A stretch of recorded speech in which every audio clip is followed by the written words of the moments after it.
რუსეთი ორ ომს ებრძვის უკრაინის წინააღმდეგ. ერთი არის ომი, რომელსაც ხედავთ, ყველა რაკეტით, თხრილებით და დრონების კადრებით, რაც მას ყოველდღიურ ყურადღების ცენტრში აქცევს. მაგრამ მეორე ომი უფრო ჩუმია, იაფი და ბევრად უფრო ამბიციურია. ეს არის ომი იმისთვის, თუ რას ჯერათ უკრაინელებს და ომი, რომელსაც აწარმოებენ ადამიანები, რომლებიც არ ატარებენ სამხედრო წოდების ნიშნებს და არ ტოვებენ ოფიციალურ ჩანაწერს. და მეორე ომმა ჩუმად გამოსცადა უკრაინის ბრძოლის სურვილი, ან სულ მცირე, ასე იყო 2023 წლამდე. დღეს შეიძლება ითქვას, რომ ეს ომი წარუმატებლად დასრულდა და ის სტრატეგიები, რომლებიც რუსეთმა გამოიყენა, ახლა მისივე ხალხის წინააღმდეგ მიმართეს. იმის გასაგებად სად ვართ ახლა, უნდა დავიწყოთ 2014 წლიდან და არმიით, რომელიც იქ საერთოდ არ უნდა ყოფილიყო. 2014 წლის ივლისში რუსეთის სახელმწიფო ტელევიზია არხი პირველი გადასცემდა იმას, რასაც ლტოლვილის ჩვენება აღწერდა. ქალმა სახელად გალინა პიშნიაკმა, რომელიც რუსეთის როსტოვის ოლქის ბანაკიდან საუბრობდა, მაყურებელს უთხრა, რომ უკრაინელმა ჯარისკაცებმა სლავიანსკის ქალაქის მცხოვრებლები შეკრიბეს. მთავარ მოედანზე, რომელსაც მან ლენინის მოედანი უწოდა, მათ 3 წლის ბიჭი, ადგილობრივი პრორუსი მებრძოლის შვილი, წაიყვანეს და ჯვარზე გააგრეს, დაფაზე მიაჯედეს, როგორც საჯარო დასჯის დროს.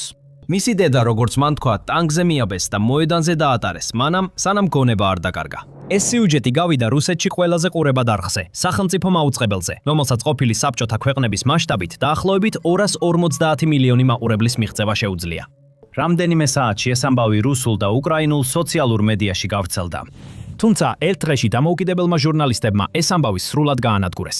გამომძიებელი ჟურნალისტები ნოვაია გაზეტადან და დამოუკიდებელი ტელეარხიდან დოჟდი ჩავიდნენ სლავიანსკში და ვერ იპოვეს არც ერთი მოწმე, არც ფიზიკური მტკიცებულება და არც აუდიო ან ვიდეო მასალა სავარაუდო ინციდენტის შესახებ. ეს სრულიად ეწინააღმდეგებოდა მოლოდინებს, განსაკუთრებით იმიტომ, რომ იმ პერიოდში უკრაინის არმიის ოპერაციები ამ ქალაქში დეტალურად იყო დოკუმენტირებული. BBC News-მა აღნიშნა დეტალი, რომელმაც ეს ამბავი ჯერ კიდევ დაწყებამდე უნდა შეაჩეროს. სლავიანსკში ლენინის მოედანი არ არსებობს. უახლოესი შესატყვისი ოქტომბრის რევოლუციის მოედანია, ხოლო ის ადგილი, სადაც თითქოს და ეს საშინელება მოხდა, საერთოდ არ არსებობდა. პიშნიაკიც კი არ იყო ის, ვინც ჩანდა. მისი ქმარი ბერკუტის უკრაინის სპეციალური პოლიციის ყოფილი წევრი იყო, რომელიც მაიდნის შემდეგ დაშალეს. იმ დროისთვის ის უკვე შეუერთდა სეპარატისტულ ძალებს, რომლებიც იგორ სტრელკოვის ხელმძღვანელობით მოქმედებდნენ. ასე რომ, ის არ იყო ლტოლვილი, არამედ იყო მოქო-მოქმედი მებრძოლის ცოლი, რუსეთის მხარდაჭერილ მხარეს, რომელიც ჩვენებას რაშანის ბანაკიდან, რაშანის სახელმწიფო ტელევიზიაში აძლევდა. სასტიკი დანაშაულის შესახებ, რომელსაც არც ფიზიკური მტკიცებულება, არც სხვა მოწმე და არც გეოგრაფიული რეალობა არ ამყარებდა. და მიუხედავად იმისა, რომ ეს ამბავი სისულელე აღმოჩნდა, გამომძიებლებმა საჭიროდ ჩათვალეს მისი ცხაროს და წარმოშობის გზის დადგენა. როგორც ჩანს, ეს ინფორმაცია გაავრცელა ევრაზიონისტმა ფილოსოფოსმა ალექსანდრე დუგინმა, რომელმაც მისი ვერსია თავის Facebook გვერდზე 9 ივლისს გამოაქვეყნა, 3 დღით ადრე, ვიდრე პირველი არხის ეთერში გავიდოდა. დუგინს ვცლად დაუწერია იმ ძალაზე, რასაც ის არქეტიპებს ან საფუძვლიან კულტურულ სახეებს უწოდებს, რომლებიც შეიძლება გამოიყენონ ბრალის ან უდანაშაულობის მისაწერად. მცირე უმწეო ბავშვის მსხვერპლად არჩევა და ჯვარცმის მეთოდის გამოყენება ეფუძნებოდა ქრისტიანული მოწამეობის ყველაზე ღრმა სახეებს და აერთიანებდა მას ისტორიაში არსებულ უძველეს ანტიქრისტიანულ სტერეოტიპებთან. ეს მიზნად ისახავდა უკრაინელების განსაზღვრას არა როგორც პოლიტიკურ ოპონენტებად, არამედ როგორც არაჰუმანურ არსებებად. საინტერესოა, რომ სწორედ სლავიანსკში იმ კვირაში მომხდარი მოვლენები სავარაუდოდ გახდა მიზეზი იმისა, რომ ეს ამბავი პირველად გააშუქეს. გადაცემამდე ერთი კვირით ადრე რუსეთით მხარდაჭერილი სეპარატისტები იძულებულნი გახდნენ დაეტოვებინათ სლავიანსკი, რადგან უკრაინული ძალები წინ მიიწევდნენ. და გადაცემამდე ერთი დღით ადრე რუსეთის არმიამ დაიწყო უკრაინული პოზიციების დაბომბვა დონბასში, თავად რუსეთის ფედერაციის ტერიტორიიდან. ორივე ეს მოვლენა რუსულ მედიაში უხილავი იყო. მათ ნაცვლად გაჩნდა ამბავი ჯვარზე გაგრულ ბიჭზე. სამხედრო უკანდახევა და სხვა ქვეყნის წინააღმდეგ აგრესიის აქტი რეალურ დროში გაასუფთავეს გამოგონილი სისასტიკის ისტორიით. ამიტომ იმის ნაცვლად, რომ რუს ხალხს ცოდნოდა, რომ მათი სამხედროები აქტიურად ატარებდნენ მტრულ ოპერაციებს სხვა ქვეყანაში, მათ მხოლოდ ის დაინახეს, რომ ცდილობდნენ გაეშავებინათ ის ხალხი, ვინც კულტურულად და ისტორიულად ყველაზე ახლოს იყო მათთან. პირველმა არხმა საბოლოოდ გამოაქვეყნა რაღაც მსგავსი უარყოფისა 2014 წლის 21 დეკემბერს, მაუწყებლობიდან მთელი 5 თვის შემდეგ და განაცხადა, რომ მან უბრალოდ გაავრცელა თითქოს და თვითმხილველის ანგარიში. ეჭვგარეშეა, ეს ბოდიში არ ყოფილა კალბი ამბის გავრცელებისთვის. ხოლო 2021 წელს, როდესაც რუსმა ჟურნალისტმა მაშა ბაზნულოვამ იპოვა პიშნიაკი, მან თქვა, რომ ნანობდა ამბის გამოგონებას. მაგრამ ზიანი უკვე მიყენებული იყო. როდესაც რუსულმა არმიამ ოფიციალურად შეიჭრა აღმოსავლეთ უკრაინაში 2014 წლის ზაფხულში, მისმა ჯარისკაცებმა ჟურნალისტებს ახსნა მისცეს, თუ რატომ მოვიდნენ ისინი. ჟურნალისტების თქმით, რომლებმაც 2015 წელს ლუგანსკის სახალხო რესპუბლიკიდან დაბრუნებულ მოხალისეებს ინტერვიუ ჩამოართვეს, ზოგიერთმა მათგანმა პირდაპირ მოიყვანა ჯვარცმის ისტორია. მათ თქვეს, რომ უკრაინაში ბავშვებისთვის იყვნენ. იმავე ფრაზით იყო მონიშნული რაკეტები, რომლებიც რუსეთმა მოგვიანებით 2022 წელს კრამატორსკის სარკინიგზო სადგურზე გაუშვა და ბავშვები მოკლა. ისტორია, რომელიც 24 საათში უარყვეს, 1 წლის შემდეგაც კი აგრძელებდა მებრძოლების მოზიდვას და 8 წლის შემდეგაც კი მორალურ გამართლებას აძლევდა. ეს იყო წარმატებული დეზინფორმაციული კამპანიის პიკი. მიუხედავად იმისა, იყო თუ არა ეს ისტორია მართალი, ხალხმა მას იმდენ ხანს დაუჯერა, რომ შედეგები გამოიწვია, რომლებმაც საზოგადოებრივი აზრი და ზელს გლობალური გეოპოლიტიკა შეცვალეს. გაგრული ბიჭი მხოლოდ ზედაპირი იყო. მის ქვემოთ რუსეთი ატარებდა სრულიად განსხვავებულ და ბევრად უფრო ოპერატიულ კამპანიას. 2014 წლიდან როგორც ჰიბრიდული აგრესიის უფრო ფართო კამპანიის ნაწილი, რომელიც ყირიმის ოკუპაციასა და დონბასში ხელოვნურად შექმნილ აჯანყებას ახლდა თან. რუსეთის სპეცსამსახურებმა ძირითადად FaceBem და Groom აგენტურული ქსელები შექმნეს და ამოქმედეს უკრაინის სამხრეთსა და აღმოსავლეთში. მიზანი იყო უკრაინის დესტაბილიზაცია რეგიონთა შორისი და ეთნიკურ ჯგუფებს შორის კონფლიქტების პროვოცირებით, სეპარატისტული ძალების გაძლიერებით და უსაფრთხოების სტრუქტურების მოცილებით. საბოლოოდ ეს ზომები საფუძველს ჩაუყლიდა პოლიტიკურ კოლაფსს, რაც სამხედრო ჩარევას ან საჭიროებას მოუხსნიდა, ან ძალიან გაამარტივებდა მას. ეს ნაწილობრივ უკვე მოხდა ყირიმის ანექსიის დროს 2014 წლის დასაწყისში და ასევე ის იყო, რაც უნდა მომხდარიყო კიევში 2022 წლის თებერვალში. აშშ-ს არმიის საომარი კოლეჯის ჟურნალ ფარამეთერში გამოქვეყნებული კვლევის მიხედვით, სავარაუდოდ გრუს სპეცნაზის დანაყოფები აღმოსავლეთ უკრაინაში უკვე 2014 წლის მარტის შუა რიცხვებიდან მოქმედებდნენ. დაახლოებით 1 თვით ადრე, ვიდრე დონბასის ამბოხი სრულმასშტაბიანი გახდებოდა. 2014 წლის 12 აპრილს 50-ზე მეტი მებრძოლისგან შემდგარი დანაყოფი, რომელმაც გადაკვეთა საზღვარი და დაიკავა პოლიციისა და უსაფრთხოების შენობების სლავიანსკსა და კრამატორსკში, უნიშანი ფორმით იყო და მას ხელმძღვანელობდა ფსბ-ს პოლკოვნიკი იგორ გირკინი, რომელიც ცნობილია თავისი ფსევდონიმით სტრელკოვი. დასავლეთის ანალიზმა ასევე დააფიქსირა გრუს 29155 დანაყოფის პერსონალი 2022 წლის თებერვალში, სპეციალური სამხედრო ოპერაციის დაწყებამდე რამდენიმე დღით ადრე. მოგვიანებით ეს დანაყოფი დაადანაშაულეს სოლსბერის მოწამლაში, აღმოსავლეთ ევროპაში არსებულ იარარის საწყობების აფეთქებებში და პოლიტიკური დესტაბილიზაციის მცდელობაში.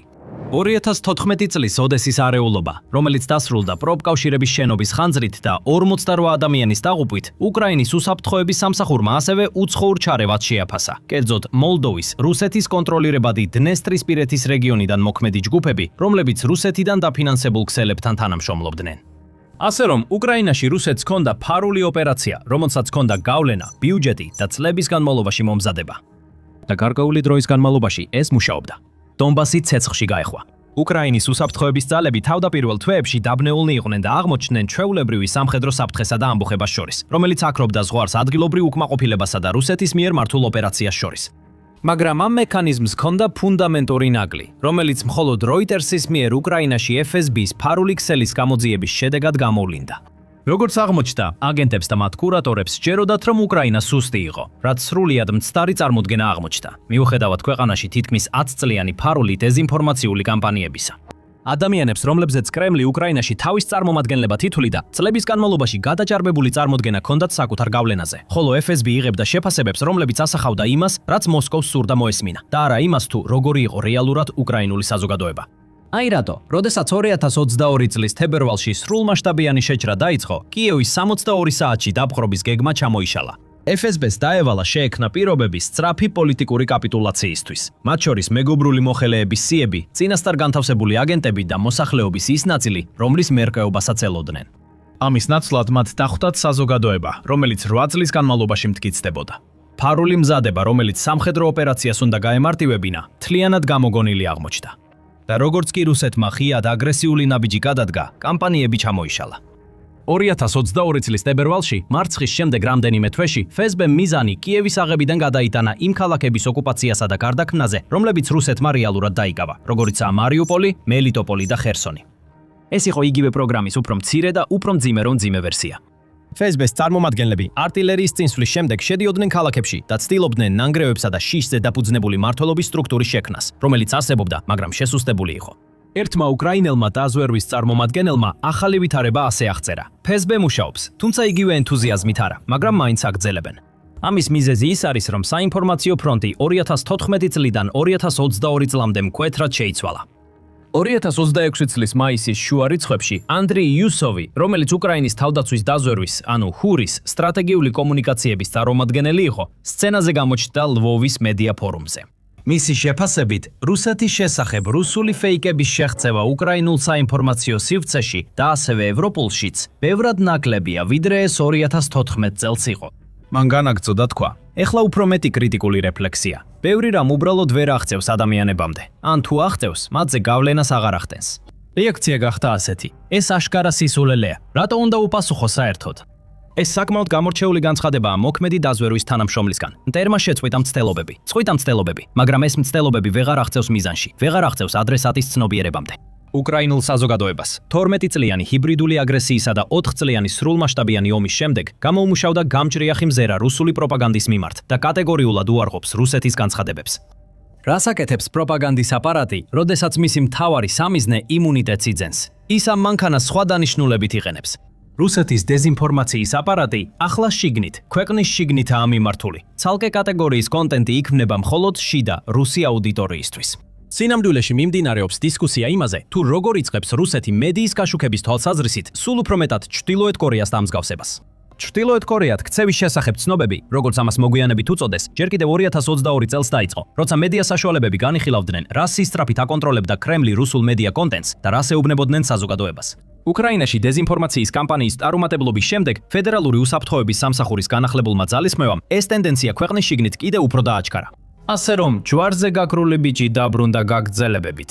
საწყისი ამბავი ახლიდან ცოცხლდება საბჭოთა პერიოდის საბავშვო სატელევიზიო პროგრამის პერსონაჟებით. იმ პროგრამის მსგავსი, რომელზეც რამდენიმე თაობის რუსი გაიზარდა.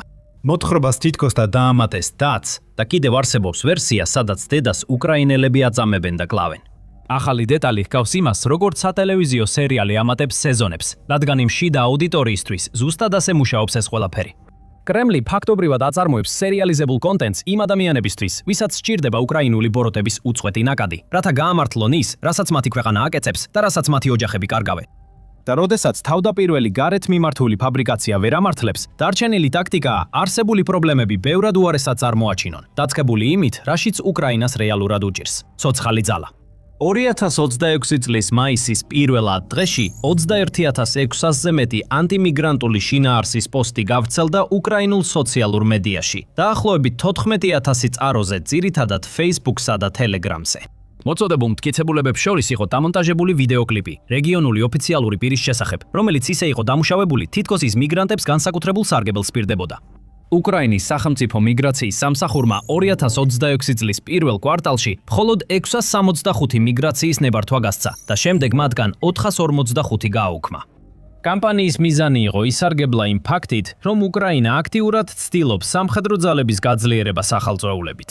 ამით რუსეთს შეეძლო შეექმნა შტაბ-ეჭდილება. თითქოს უკრაინის ქალაქებში უცხოელი მუშები მასობრივად ჩადიან და ცვლიან ადგილობრივებს, რითაც იმალება მესიჯი, რომ უკრაინა იბრძვის, მაგრამ საბოლოოდ მაინც დაკარგავს კულტურულ ერთიანობას. ეს კამპანია ერთდროულად ორ მიმართულებით მიმდინარეობს. პირველი მიზანია უკრაინის შიგნიდან დესტაბილიზაცია. მეორე მიზანია უკრაინის რეპუტაციის შელახვა დასავლელი პარტნიორი ქვეყნების საზოგადოებებში, რათა კოალიციის მხარდაჭერა პოლიტიკურად ძვირადღირებული გახდეს და დახმარების ნაკადი შენელდეს. მაგრამ ისევე როგორც უკრაინამ უპასუხა რუსეთს მაშინ, როცა რუსეთი რაკეტებსა და დრონებს უშვებდა უკრაინის საკუთარი რაკეტებითა და დრონებით, იგივე გააკეთა სადაზვერვო კამპანიებითაც. სანამ რუსეთი ქმნიდა თავის ფარულ ქსელებსა და პროპაგანდის არქიტექტურას, უკრაინა აგებდა უფრო მცირე, ნაკლებად რესურსიან, მაგრამ გაცილებით უფრო ზუსტ მექანიზმს. მაგრამ სანამ ამაზე გადავიდოდეთ, იცოდით, რომ ჩვენ ყოველდღე ვქნით ვიდეოებს, სადაც ვაანალიზებთ უკრაინის ომის ყველა ასპექტსა და ბოლო მოვლენებს. ამიტომ არ დაგავიწყდეთ გამოიწეროთ არხი, რომ არ გამოტოვოთ ახალი ვიდეოები და მოიწონეთ ვიდეო, თუ გსურთ ამ თემაზე მეტი იხილოთ. დაუბრუნდეთ უკრაინის ძალისხმევას. მის სპეციალურ ოპერაციათა ძალებს, ანუ SSO-ს, აქვთ ის, რასაც ისინი უწოდებენ, წინააღმდეგობის მოძრაობის ინფრასტრუქტურას რუსეთის მიერ ოკუპირებულ ტერიტორიებზე. და იშვიათ ინტერვიუში უკრაინულ გამოცემა ხრომატსკესთან 2024 წლის სექტემბერში SSO-ს ჯარისკაცმა, რომელსაც საშია ეძახიან, აღწერა როგორ მუშაობს ეს სისტემა. საშია 2014 წლიდან იბრძოდა რუსეთის წინააღმდეგ და ომის წლები მზადებაში გაატარა. დამალული აგენტები, რომლებიც მტრის ზურგში მოქმედებდნენ, შემდეგ კი წინააღმდეგობის მოძრაობის წევრებს აყვანდნენ სადაზვერვო, დივერსიულ, დამანგრეველ და პარტიზანულ საქმიანობაში რუსეთის მიერ ოკუპირებულ ტერიტორიებზე. საშიას თქმით, სპეციალური ოპერაციების ძალების ერთ-ერთი მთავარი მიზანი ოკუპაციის ხელისუფლებასთან უკმაყოფილების დონის გაზრდაა. ამ აგენტების მისია მერყეობს ოკუპირებულ ქალაქებში პროუკრაინული გრაფიტის დახატვიდან ხიდების განადგურებამდე, მომარაგების მატარებლების რელსებიდან გადაყვანამდე და რუსი ჯარისკაცებისა და კოლაბორაციონისტების ლიკვიდაციამდე. სპეციალური ოპერაციების ძალებს კი შესაბამისი დოკუმენტაციაც აქვთ, რომ მომავალში როცა ვითარება შეიცვლება, თავი დაიცვან. მანამდე ისინი სრულად დამოუკიდებელ აგენტებად ითვლებიან და მხოლოდ სპეციალური ოპერაციების ძალების შეზღუდულ წრეს აქვს ინფორმაცია, რომ ისინი რეალურად უკრაინისთვის მუშაობენ. ამ წინააღმდეგობის არქიტექტურის ერთ-ერთი ყველაზე აქტიური კომპონენტია ატეშის ქსელი, პროუკრაინული სადაზვერვო ჯგუფი, რომელიც ყირიმში 2022 წლის სექტემბერში ჩამოყალიბდა და შემდეგ მნიშვნელოვნად გაფართოვდა ხერსონის, დონეცკისა და ზაპოროჟიეს რეგიონებში. ატეში სპეციალიზდება სარკინიგზო ინფრასტრუქტურის დივერსიაში და სამხედრო ტექნიკის მიზანში ამოღებაში და 2025 წლის პირველ ნახევარში ოკუპირებულ ტერიტორიებზე ყველა დოკუმენტირებული დივერსიის ნახევარზე მეტზე სწორედ ეს ჯგუფია პასუხისმგებელი. საბედნიეროდ მათთვის უკრაინის წინააღმდეგობას აქვს ის, რაც რუსეთს არ აქვს. უნარი, გაცილებით შორს შეაღწიოს მოწინააღმდეგის ტერიტორიაზე. მაშინ, როცა რუსეთი თითქოს და სოციალურ მედიას იყენებს ფარული ოპერაციებისთვის, უკრაინამ დრონები შეიტანა კონტრაბანდით, რის შედეგადაც განხორციელდა ცნობილი ოპერაცია ობობის ქსელი. ამ ოპერაციაში გამოიყენეს 117 FPV დრონი, რომლებიც დამალული იყო ხის წინასწარ დამზადებულ კონსტრუქციებში, რომლებიც მოდულურ საცხოვრებელ სახლებს ჰგავდა და ჩვეულებრივ კომერციულ სატვირთოებზე იყო დატვირთული. უკრაინის მოქალაქე შემდეგ გადავიდა ჩელიაბინსკში 2024 წლის ოქტომბერში და გახსნა სატვირთო გადაზიდვების ბიზნესი. დეკემბერში მან რამდენიმე სატვირთო შეიძინა. შემდეგი თვეების განმავლობაში ოპერაციამ ჩუმად განათავსა თავისი ტვირთი 5 ავიაბაზაზე, 5 ოლქში, 2500 მილზე გადაჭიმულ ტერიტორიაზე, მურმანსკის რეგიონიდან არქტიკის სანაპიროზე, ირკუტსკამდე, სიბირეში, ურალის მთებს მიღმა. და 2025 წლის ივნისში ეს დრონები გამოჩნდა, რათა მაქსიმალური ზიანი მიეყენებინათ. სამიზნეები იყო ალიონა, დიაგილევო, ივანოვო, სევერნი, ბელაია და უკრანკას ავიაბაზები. განადგურებულ ან სერიოზულად დაზიანებულ თვითმფრინავებს შორის იყო 299 MS სტრატეგიული ბომბდამშენი, 222 M3 შორ მანძილზე დამთხმელი თვითმფრინავი და მინიმუმ 1 A-50 საჰაერო ადრეული გაფრთხილების თვითმფრინავი, რომლებიც უკიდურესად მცირე რაოდენობით არსებობს და ავარი წარმოება. უკრაინელი ოფიციალური პირების შეფასებით 81 თვითმფრინავი განადგურდა ან დაზიანდა. ღია წყაროების ანალიზის მიხედვით, რუსეთისთვის ზარალი დაახლოებით 7 მილიარდი დოლარი იყო. რუსმა სამხედრო ბლოგერებმა ამას რუსეთის Pearl Harbor-ი უწოდეს. ეს შედარება ორმაგად მნიშვნელოვანია, რადგან მან დაანგრია წარმოდგენა, რომ რუსეთს შეეძლო შორეული აღმოსავლეთი თავისი ყველაზე მნიშვნელოვანი აქტივების დასაცავად გამოეყენებინა. რუსული ხელისუფლება იძულებული გახდა 2026 წლის მაისში მოსკოვის გამარჯვების დღის აღლუმის მოსამზადებელი სამუშაოები მასიურად გაამილიტარიზებინა. სტუმრების სია ბოლო 10 წლეულების განმავლობაში ყველაზე მცირე გახდა. თითქმის არც ერთი სახელმწიფოს მეთაური არ იყო მოწვეული. ტანკების გორაობის ნაცვლად კრემლმა უბრალოდ ვიდეოზე აჩვენა სამხედრო ტექნიკა, რადგან ეშინოდათ, რომ ისინი უკრაინას მოსკოვის შუაგულში გაანადგურებდა. ოპერაცია ასევე იყო დემონსტრაცია იმისა, რომ უკრაინის ფარული აპარატი ტექნიკურად იმდენად დახვეწილი გახდა, რომ მტრულ ტერიტორიაზე 18 თვიანი ლოგისტიკური ჯაჭვის შეუმჩნევლად წარმართვა შეძლო. ისევ იგივე FSB, რომელსაც უკრაინის რუსეთის ოკუპაციისთვის მომზადება ევალებოდა, ვერ შეძლო 111 დრონის შეღწევის ქსელის აღმოჩენა, რომელიც რუსეთში წელიწადნახევრის განმავლობაში მოქმედებდა. და აი რას უჯდება ეს მარცხი რუსეთს და რატომ უწევს ახლა პროპაგანდის მანქანას ასე დაძაბულად მუშაობა? რუსეთის ეკონომიკა ომში შევიდა მნიშვნელოვანი ენერგორესურსების შემოსავლებით, დაგროვილი რეზერვებით და მოკლევადიანი ომის წარმართვის შესაძლებლობით, სანამ ანგარიშის გადახდის დრო დადგებოდა. ეხლა ეს ანგარიში ვადა გადაცილებული. გერმანული კვლევითი ინსტიტუტის Stiftung Wissenschaft und Politikis ანალიზის მიხედვით, რუსეთის MŠP-ს ზრდა, რომელიც მასიური თავდაცვითი ხარჯებით იყო განპირობებული, 2024 წელს შეჩერდა, მაშინ როცა ინფლაცია დარჩა. რუსეთმა 2026 წლის იანვრიდან დამატებული ღირებულების გადასახადი 20-დან 22%-მდე გაზარდა. გათა მთავრობის დაფინანსების ნაწილი თავად რუსეთის ეკონომიკიდან დაებრუნებინა. ამასობაში ქვეყანა თავისი ბიუჯეტის 40% სამხედრო და ეროვნული თავდაცვისთვის ხარჯავს და იძულებული გახდა 2026 წლის ბიუჯეტი შეემცირებინა, რადგან საკმარისი თანხა აღარ აქვს. ამასთანავე რუსეთის იარაღის ექსპორტის შესაძლებლობაც პარალელურად ჩამოიშალა. Jamestown Foundation-ის ანალიზის მიხედვით, 2021-დან 2024 წლამდე ექსპორტი 82%-ით შემცირდა, რადგან წარმოება შიდა სამხედრო საჭიროებებზე გადამისამართდა და დასავლურმა სანქციებმა კომპონენტებზეც უდომა შეზღუდა. ქვეყნები, რომლებიც ადრე რუსულ აღჭურვილობას ყიდულობდნენ, ახლა ალტერნატივებზე გადაერთნენ. რუსეთი იარაღს თავისთვის აწარმოებს, მაგრამ როგორც ჩანს, ესეც არ ყოფნით. თუმცა რუსეთს სჭირდება შეინარჩუნოს ილუზია, რომ ომს იგებს და ამას აკეთებს იმავე პროპაგანდისტული მანქანით, რომელიც ბოლო 4 წელია მუშაობს. როდესაც რუსეთი აქტივებს კარგავს, FSB-ს ოვერტაიმში მუშაობა უწევს. იუსოვმა ღიად განაცხადა, რომ ფესბთვისაც კი ნათელია, რომ უკრაინელებმა და დასავლურმა მედიამ იციან, რასაც რუსეთი აჩვენებს, სიმართლე არ არის. მაგრამ მაინც უნდა სცადოს და რაც უფრო მეტად ცდილობს, მით უფრო მეტად ემსგავსება ჩრდილოეთ კორეას. Facebook-ს მცდელობები შეიძლება ზედაპირული იყოს. ომის ალბათ ყველაზე მნიშვნელოვან ადამიანებისთვის, ფრონტის ხაზზე მყოფი ჯარისკაცებისთვის. თუმცა ფრონტის ხაზზე უკრაინამ დაიწყო ეფექტური ფსიქოლოგიური ომი. პროექტი მინდა ვიცოცხლო, რომელსაც უკრაინის ომის თხევთამოპყრობის საკოორდინაციო შტაბი, თავდაცვის სამინისტრო და სამხედრო დაზვერვა ერთობლივად მართავენ, რუს ჯარისკაცებს ჟენევის კონვენციების ფარგლებში დანებების საშუალებას აძლევს. სერვისი მუშაობს 24 საათიანი ცხელი ხაზის, რუსულენოვანი ვებგვერდისა და ტელეგრამის ჩატბოტის საშუალებით. მასზე ათეულობით მილიონი ვიზიტი დაფიქსირდა, რომელთა უმეტესობა რუსეთის შიგნიდან მოდის. მოსკოვმა არაერთხელ დაბლოკა მასზე ცდომა, მაგრამ ეს ბლოკირებები მუდმივად ირღვევა. მომსახურება სახელად მინდა ვიპოვო, რუსულ ოჯახებს აძლევს საშუალებას მოძებნონ უკრაინაში დაღუპული ან თყვედ ჩავარდნილი ნათესავები. ეს შედარებით მცირე გუნდებია, რომლებიც მილიონობით ადამიანს აღწევენ. ისინი ასევე იმ რამდენიმე უკრაინულ საინფორმაციო ოპერაციას შორის არიან, რომლებმაც აშკარად შეაღწიეს რუსეთის შიდა საინფორმაციო სივრცეში. ის ფაქტი, რომ რუსეთი მუდმივად ცდილობს მათი დაბლოკვას, ამის მტკიცებულებაა. მას სად გტოვებს ეს ჩვენ? 2022 წელს უკრაინული საზოგადოების დიდი ნაწილი და ბევრი დასავლელი დამკვირვებელი გულწრფელად ფიქრობდა, რომ რუსებმა უბრალოდ არ იცოდნენ სიმართლე, რომ სწორი ვიდეო, სწორი სატელეფონო ზარი, სწორი მტკიცებულება მათ მიაღწევდა და რაღაც შეიცვლებთრებოდა. წლების შემდეგ ნათელია, რომ დეზინფორმაციასთან ინფორმაციის საშუალებით ბრძოლით მხოლოდ გარკვეულ შედეგს მიაღწევ, განსაკუთრებით მაშინ, როცა დეზინფორმაცია 10 წლეულებია მოქმედებს. ამიტომ შეიძლება ითქვას, რომ უკრაინას აღარ სჭირდება რუსების გადარწმუნების მცდელობა. კამპანია მინდა ვიცოცხლო ამაში ეხმარება, მაგრამ საბოლოოდ ეს მხოლოდ მცდელობაა ოდნავ შეარბილოს რუსეთის ფრონტის ხაზი. ინფორმაციული ომის მთავარი მიზანი ახლა არის სანდოობის შენარჩუნება იმ ადამიანების მიმართ, ვინც მნიშვნელოვანია. უკრაინისთვის ეს დანარჩენი მსოფლიოა, რადგან თუ ის აშკარად შეინარჩუნებს სანდოობას, საზოგადოება გააგრძელებს მის მხარდაჭერას. მაგრამ რუსეთისთვის ეს უკვე საკუთარი მოსახლეობაა, რადგან 4 წლიანი ომის შემდეგ ის გეოპოლიტიკურ პარიად იქცა. და შეიძლება ესეც კი არ იყოს საკმარისი, რადგან კრემლი ნელ-ნელა კარგავს თავის ერთ-ერთ ყველაზე დიდ რეგიონს, შორეულ აღმოსავლეთს. დამატებითი ინფორმაციისთვის ნახეთ ეს ვიდეო და არ დაგავიწყდეთ გამოიწეროთ The Military Show, რომ მიიღოთ მეტი სიახლე ყოველდღიურ გეოპოლიტიკაზე.